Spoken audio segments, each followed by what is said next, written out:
चलिए देखते हैं लाइंस एंड एंगल्स। ठीक है, तो लाइंस और एंगल में कुछ टर्म है बेटा, कुछ ऐसे शब्द होते हैं जिनका मीनिंग हमें पता होना बहुत जरूरी होता है, तभी आप कर पाएंगे।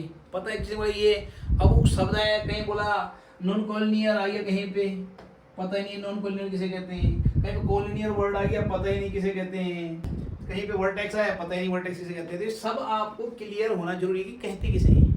ठीक है, लाइन जो होता है, लाइन पहले मैं लाइन क्लियर, लाइन बेटा उसे कहते हैं कि बोथ साइड एरो होते हैं। लाइन समझ, जहाँ पे इस तरह की सिचुएशन दिखे, ये क्या है, लाइन है, लाइन में बोथ साइड एरो होता है और इससे आप इन्फिनिटली इसी कोई लंबाई नहीं दी, कोई बोला आपसे ना कि यार 5 सेंटीमीटर लंबी लाइन खींचो, खींचना ही मत, क्योंकि उसने क्वेश्चन ही गलत बोला आपसे। यदि आपसे कोई बोलता है कि 5 सेंटीमीटर लंबी लाइन ड्रॉ कीजिए, तो वो गलत बोल जाए, आप कीजिएगा, मुझे तो ही करेगा, करके दिखा देगा लाइन तो 5 सेंटीमीटर ड्रॉ। एक्चुअली लाइन की कोई लेंथ ही नहीं होती, इन्फिनिट होती है उसकी लेंथ, इन्फिनिट लेंथ होती है लाइन की। लाइन तो एरो का मतलब इससे कहीं भी चला जाएगा, इधर इधर भी कहीं भी चला जाएगा, इसकी कोई लेंथ है ही नहीं। लाइन सेगमेंट बोलेगा वो, तब आप खींचिएगा, तो लाइन सेगमेंट खींचिए 5 सेंटीमीटर, तब वो सही कह रहे हैं। बात समझ में आ गई? बहुत बड़ा बच्चे का लाइन खींचो लेने बोलते आप लोग, बोलते यार इतनी लंबी लाइन खींच दो, मैंने बोलते हम लोग बात, लेकिन गलत बोलते हैं हम लोग। हिंदी में से रेखा खंड बोलते हैं, और रेखा हो गई ये, और रेखा खंड बोलते हैं, लाइन सेगमेंट बोलते हैं। तो लाइन सेगमेंट होता है एक्चुअली जो हम खींचते हैं, इधर क्लियर? ये उसे बोथ साइड रोड लगे तो आप लाइन बोलते हैं, लाइन का आप बार देखो कहीं पे भी पैरेलल लाइनें बनी हुई हैं और आपने यहाँ पे इसका नाम एल दे दिया, इसको एम दे दिया, लाइन है, और एक जो है यूं इसके ट्रांसवर्सल लाइन हो, इसको हमने एक्स दे दिया, तो ये लाइन है, ये लाइन। लेकिन लाइन सेगमेंट अगर आपने एरो नहीं तो लाइन सेगमेंट, इज क्लियर? वो फिक्स होते हैं, वो क्या होते हैं? और इसी प्रकार होता है रे, रे बेटा वन साइड एरो होता है, इसमें इधर लगा दो चाहे इधर लगा दो, इनमें वन साइड एरो होता है, चाहे आप इधर लगा दो चाहे इधर लगा दो, वन साइड एरो होता है, और इनकी लंबाई भी इनफिनिट होती है, क्योंकि भैया चलो यहाँ से तो फिनिट है, वन साइड आपने जाम कर दी, ठीक है, अगली साइड तो बढ़ती रहेगी, उसको एंड छोड़ना है भैया, इधर और आगे बढ़ा दी। एरो भी इनफिनिट लाइन होती है, लेंथ होती है इसकी एरो की, क्लियर? ये टर्म्स मैंने बोला, टर्म्स पहले क्लियर होनी चाहिए, एक्सरसाइज करने से पहले सारी टर्म्स हमें क्लियर होनी चाहिए। ठीक है, लाइन सेगमेंट, ये लाइन सेगमेंट है, ये लाइन सेगमेंट है, इसीलिए हमने लाइन से ही लाइन सेगमेंट लेते हैं, या रे से ही लाइन सेगमेंट लेते हैं हम, वो लाइन का एक टुकड़ा ले लिया हमने, सेगमेंट में टुकड़ा, ये क्लियर? चलिए, कॉलिनियर पॉइंट होते हैं बेटा 2 और मोर देन 2 पॉइंट जब एक सीध में होते हैं। अगर एक सीध में 2 और मोर देन 2 पॉइंट या उससे ज्यादा पॉइंट, दो पॉइंट हमेशा सीध में होते हैं, 2 से ज्यादा पॉइंट अगर कहीं हैं और एक सीध में, तो कॉलिनियर पॉइंट्स हैं। यदि वो एक सीध में नहीं है, एक पॉइंट ये खींचा, एक पॉइंट ये खींचा, एक पॉइंट ये खींचा, किसी ने कहा भैया ये नहीं है कॉलिनियर, ये नॉन कॉलिनियर पॉइंट है, क्योंकि अगर 2 से ज्यादा मोर देन 2 पॉइंट आपका हैं और वो एक सीधी लाइन में नहीं है, एक ही लाइन में नहीं आ रहे हैं, तो नॉन कॉलिनियर पॉइंट्स हैं। यदि एक ही लाइन में आ रहे हैं, एक ही सीध में आ रहे हैं, तो वो कॉलिनियर पॉइंट है। ये क्लियर? चलिए, अब एंगल, एंगल की क्या विशेषता होती है बेटा? एंगल में एक बात होती है कि एंगल में 2 लाइनें होती है जो इनका ओरिजिनेट पॉइंट एक होता है, ओरिजिन मींस जब कोई चीज निकलती है, उद्गम स्थल, जैसे जो है भागीरथी का ओरिजिन गोमुख है, गंगोत्री में ना गौमुख, तो गौमुख जो है भागीरथी नदी का क्या है, ओरिजिन, वहां से निकल रही है बाहर। ओरिजिन हमेशा उस चीज से होता है जहाँ कोई चीज निकलना स्टार्ट होती है। तो इस रे का और इस रे का, रे से बोला एक साइड की ब्लॉक एक साइड में एरो नहीं है, तो एक साइड सिंगल साइड एरो ना, मानो 2 रे हैं और वो एक ही ओरिजिन से निकल रही है, उनका ओरिजिनेट पॉइंट एक ही है, ओरिजिनेट पॉइंट, तो उनके बीच हमेशा एक एंगल बनता है। इधर क्लियर?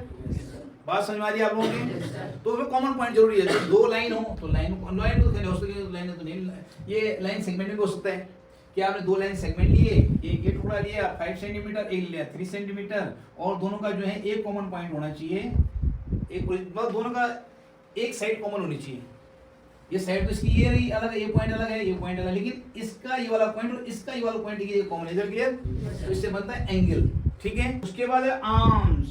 ठीक है, एंगल, जो एंगल बनता है यही आर्म है, जो एंगल बनता है, जो एंगल और जिन पे एंगल बना हुआ है उन साइड्स को या उन रे को जो है हम आर्म कहते हैं। इसकी अगर बना, इसको अगर हम एल दे दें नाम, इसको एम नाम दे दें, तो इसकी 2 आर्म्स जो है एल और M, arm L, arm L arm हो गई एक, और एक दूसरी आर्म का नाम क्या हो गया? दोनों आर्म है, भुजाएं, ठीक है, बात समझ आ गई? ये आर्म्स हो गया। अब वर्टेक्स, वर्टेक्स जो ओरिजिन पॉइंट है, ओरिजिन पॉइंट को ही जहां से दोनों लाइनें स्टार्ट हुई या दोनों आपके लाइन तो लिखेंगे, दोनों लाइन सेगमेंट या दोनों रे जहां से हमारी स्टार्ट हुई है, उस ओरिजिन पॉइंट को ही क्या कहते हैं? वर्टेक्स। ये क्लियर? वर्टेक्स समझ गए? ओके, आगे बढ़ते हैं। ठीक है, जैसे हमारे यहाँ पे अगर ये है तो ये तो एंगल है, ये क्या है? ये गैप जो है एंगल है, लेकिन ये पॉइंट, ये वाला पॉइंट जहाँ पे दोनों मिल रही है, दोनों क्या है? ये वैसा वर्टेक्स है। और ये जो गैप, जहाँ से गैप शुरू देखना शुरू कर देंगे आप, वो आप एंगल देख रहे हैं। फिर आप अगर आप गैप नहीं, आप सिर्फ देख रहे हैं मिले कहाँ पे हैं, वो पॉइंट आपको तो वर्टेक्स है। Is it clear? बात समझ में आ गई? ओके, अब acute angle, which angle is less than 90? Which angle is less than 90 is called acute angle। बस ठीक है, 90 है, माना ये आपका 60 डिग्री है तो ये एक्यूट एंगल है। आपका जो है 80 डिग्री है, ये भी एक्यूट एंगल है। 89 भी एक्यूट एंगल है, 89 भी acute angle। ये लेस देन 90 है सारे, ये सारे एक्यूट एंगल है। Which angle is less than 90? Acute angle है।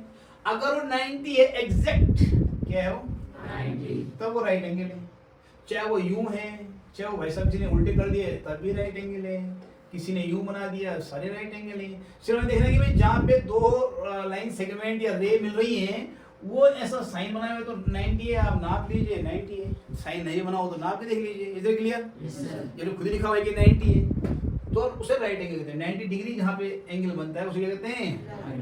बात समझ में आ गई? Obtuse angle always more than 90, more than 90। अभी अलग अलग होगी ना, 120 का अलग अलग होगी। ठीक है, ठीक है। इवन 91 डिग्री का जो छोटा सा बाहर चला गया 90 से, तो 91 डिग्री हो गया। और आप ये जो स्क्वायर टाइप बनाते हैं, हम स्क्वायर ओनली आप 90 डिग्री बनाएंगे, और मत बनाना, ठीक है? तो मैंने और कहीं नहीं बनाया है, देख रहे हैं आप लोग? 91 डिग्री भी ऑब्टूज एंगल है। इधर क्लियर? बात समझ में आ गई? चलिए, उसके बाद है आपका स्ट्रेट एंगल। स्ट्रेट एंगल बेटा जब जैसे एक अपोजिट डायरेक्शन में जब दो रे जा रही हैं, एक गली उधर और एक चली, दो बंदे हैं, लड़ाई हो गई, उसने कहा भाई मैं तेरे साथ ही जाऊंगा, तो एक ने कर दिया, एक चल दिया इधर, सड़क में दो बंदे लड़ाई हो, तुम दो दोस्त ने लड़ाई हो गई, तुम्हारी किसी बात को, चल मैं तेरे साथ जाता हूँ, एक चला गया उधर, एक चला गया, समझ गए? दूसरी अलग तरफ चले गए, एक चली फंडू, एक चली उंडो, तो ये हो गया क्या? स्ट्रेट। ये देखिए एक भाई चल दिए इधर, एक भाई चल दिए इधर, तो इनके बीच में जो एंगल बना, यहाँ पे झगड़ा होता है दोनों का, एक चल दिया इधर, एक चल दिया कोई इधर, तो ये जो स्ट्रेट लाइन में चले एक दूसरे, स्ट्रेट लाइन में ना, इसे स्ट्रेट एंगल बोलते हैं, हमेशा 180 डिग्री का होता है। इधर क्लियर? Yes sir. बात समझ में आ गई? Yes sir. ये हो गया। अब है आपका रिफ्लेक्स एंगल। रिफ्लेक्स एंगल ये है कि वहीं घूम के वहीं आना, पूरा चक्कर मारा और वहीं आना। अब माना एक भाई साहब है, ये जैसे मैंने ये है भाई साहब, ठीक है? अब एक पॉइंट है हमारे यहाँ पे, मान लीजिए आप यहाँ पे एक पॉइंट है, ओके? अब ये पेन मेरा यूं घुमा घुमा घुमा घुमा घुमा, इधर यूं करके घुमा, यूं करके घुमा, इधर गया इधर गया इधर गया, ऊपर गया ऊपर गया, फिर यहीं आ गया। ये रिफ्लेक्स एंगल है। आप बात समझिए? ये आपकी माने एक रे है और ये हमने पकड़ के इसकी चोंच यूं घुमाई घुमाई घुमाई घुमाई घुमाई, तो ये रख दी, फिर यहाँ से यूं चले चले चले चले चले और ये रख दी वापस। बात समझ गई? अब रियल में दो है इसके ऊपर, समझ रहे हैं? एक बार पहले से दिया, एक हमने यूं घुमा के वहां रख दी, समझ रहे हो? तो ये 360 डिग्री का होता है, इसे कहते हैं रिफ्लेक्स एंगल। बात समझ में आ गई? हर टर्म क्लियर होनी जरूरी, दोबारा बोल रहा हूं क्योंकि यूज होना आगे, जब आप इन चैप्टर्स में आप आगे जाएंगे, लाइन और एंगल चैप्टर में आगे जाएंगे, ये वर्ड है पॉइंट होंगे आगे, इनका नाम आएगा आगे कई जगह पे, इनका उल्लेख होगा, तो अरे अच्छा स्ट्रेट एंगल ठीक, अच्छा रिफ्लेक्स एंगल ठीक, अच्छा हो गया, ऐसा होगा, सप्लीमेंट एंगल ऐसा होगा, तो आप खट वो चीजें आपको पता होनी चाहिए पहले से, नहीं कि आपको ध्यान रहेगा वो कैसा था, ये पता होना जरूरी है। उसके बाद आपका कॉम्प्लीमेंट्री एंगल। कॉम्प्लीमेंट्री होता है if the sum of two angle is 90 degree. एक डिग्री 60 डिग्री का यहाँ पे मेरे पास 60 डिग्री है, इसका कॉम्प्लीमेंट्री एंगल यानी 30 डिग्री का कॉम्प्लीमेंट्री एंगल होगा। इसका कॉम्प्लीमेंट्री एंगल कितना होगा? 30 degree, because 60 plus 30 is equal to 90। हाँ, तभी कॉम्प्लीमेंट्री होगा, अदरवाइज नहीं होगा। यदि सपोज कीजिए एक एंगल हमारा 70 डिग्री है और एक मेरा जो है 40 डिग्री है, तो क्या 70 डिग्री 40 डिग्री का कॉम्प्लीमेंट्री एंगल है? No sir, because the sum of 70 plus 40 is equal to 110, which is more than 90, तो ये 90 ही होना चाहिए और कुछ हो ही ना कम ना ज्यादा।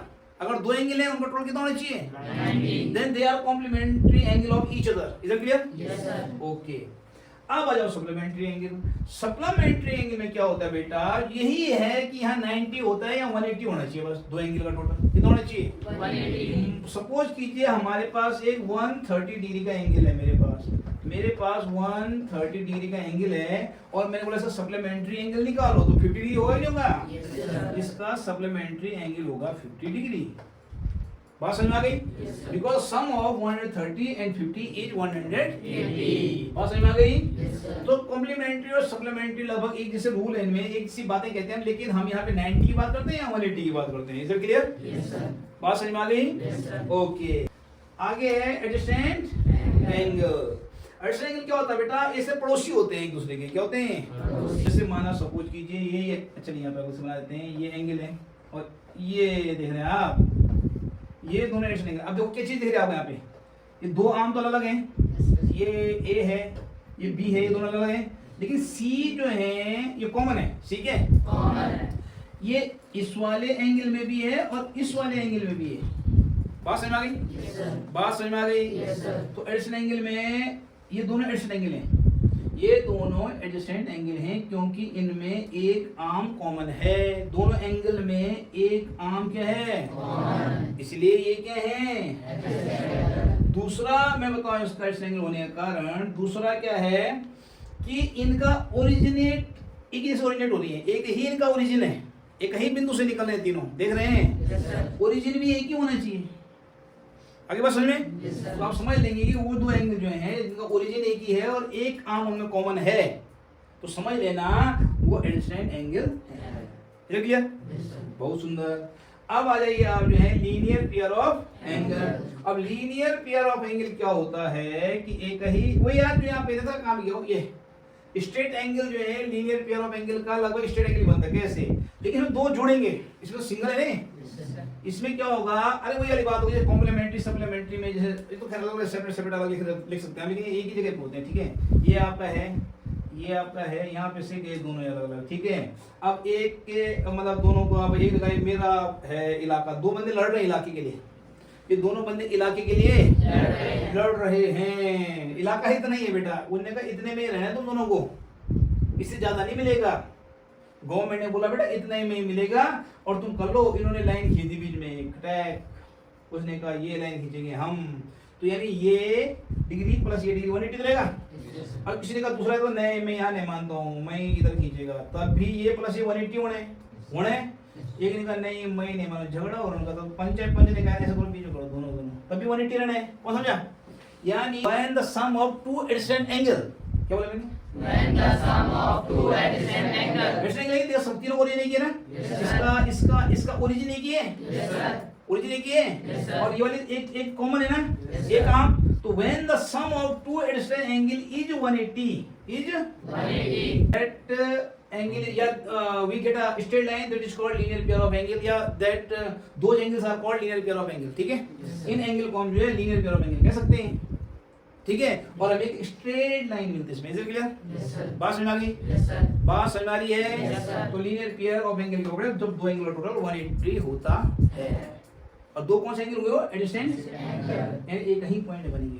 बात समझ में आ गई? Yes, sir. चलिए अपोजिट एंगल बेटा कैंची, वर्टिकली अपोजिट एंगल मींस कैंची। जहां पे ये सी दिखा आपको कैसे भी कटे नहीं हो, ये सारे जो है ना वर्टिकली अपोजिट एंगल बनाते हैं। देखिए इस ये और ये वर्टिकली अपोजिट एंगल है, ये और ये वर्टिकली अपोजिट एंगल है, ये और ये वर्टिकली अपोजिट एंगल है, ये और ये वर्टिकली अपोजिट एंगल है, ये और ये वर्टिकली अपोजिट एंगल है।